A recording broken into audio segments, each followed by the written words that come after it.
Salut à tous et bienvenue sur Pop Movie.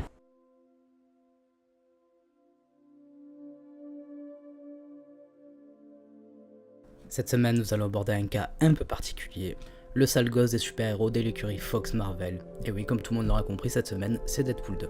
Après les records du premier volet, dont celui de meilleur démarrage pour un mois de février devant 50 nuances degrés, petit tacle personnel, Ryan Reynolds revient sous le costume de Deadpool pour un second volet.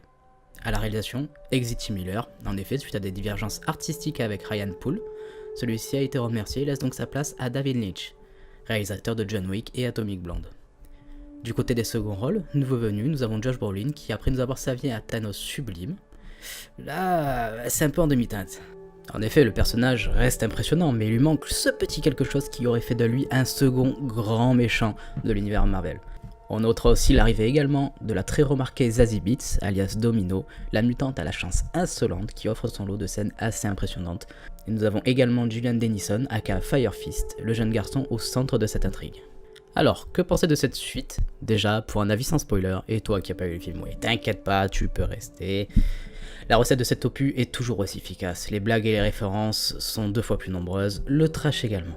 Mais le film souffre d'un scénario anecdotique assumé, de passages un peu longs et de cadrage brouillon pour certains combats. Mais ne me faites pas dire ce que j'ai pas dit, le plaisir devant Deadpool est là. En partie grâce à Ryan Reynolds, toujours aussi impliqué et fait pour son rôle, et à quelques bonnes idées, mention spéciale au personnage de Domino. Mais comment rentrer plus en détail sans parler de l'intrigue? Mes chers pop, nous allons rentrer en zone spoiler. Alors, que dire de tout ça? Déjà, l'énorme spoiler du film Logan en scène d'introduction. Si vous n'avez pas vu Logan, c'est dommage. Le film nous sert par la suite un scénario vu et revu du cyborg venu du futur suite au meurtre de sa femme et de sa fille par le mutant Fire Fist alors adulte. Et non, pas de Skynet ici, mais heureusement que tonton Deadpool est là pour protéger l'adolescent tête à claque. Parce que oui, l'adolescent c'est vraiment une grosse tête à claque. Même si les références pleuvent, Batman en prend pas mal pour son grade dans ce film, les caméos ne sont pas en reste. De Brad Pitt, car oui, il y a bien Brad Pitt dans ce film. En passant par la team des X-Men, les apparitions sont courtes, mais font le café à chaque fois. La X-Force, quant à elle, est hélas anecdotique et sert uniquement à faire la blague encore, aussi bonne soit-elle. Et à mon sens, le gros point noir du film, c'est toute la partie sur la prison, un peu longuette et vide de sens. Il faut tout de même souligner la présence du fléau, certes en image de synthèse, mais offrant à Deadpool quelques savoureux moments. Domino, quant à elle, s'offre des scènes délicieuses. En effet, son pouvoir se prête à merveille à des scènes chorégraphiées parfaites, où tout lui sourit. Petite pensée pour le but, ça serait tellement pratique d'avoir autant de chance quand même.